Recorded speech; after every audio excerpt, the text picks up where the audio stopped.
Для того, чтобы сделать этот трюк, вы должны уметь делать Extended Thumb Around. Видеоурок на этот трюк есть на моем канале. Первый этап изучения. Учимся делать Extended Thumb Around с толчком от указательного пальца. Просто толкните ручку указательным пальцем. Далее соедините большой и указательный пальцы и в конце переверните руку в положение Palm Down.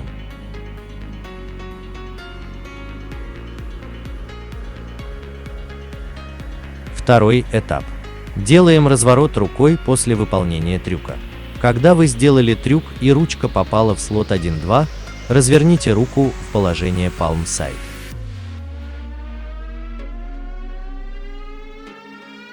Следующий этап. Учимся соединять Extended Thumb Around и Thumb Around. Когда вы сделали Extended Thumb Around и развернули руку в положение Palm Side, ручка находится в идеальном положении для выполнения Thumb Around. После чего толкните ручку указательным пальцем и сделайте Thumb Around. Последний этап. Учимся делать Extended Thumb Around после Extended Thumb Around.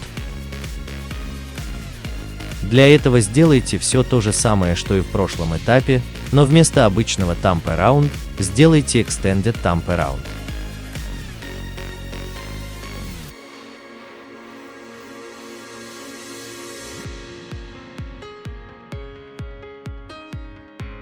И наконец, чтобы сделать торнадо, повторите все этапы. То есть сделайте Extended Thumb Around и разверните руку в положение Palm Side, после чего снова сделайте Extended Thumb Around и снова разверните руку.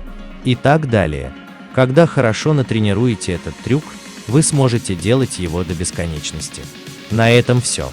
Удачи в изучении!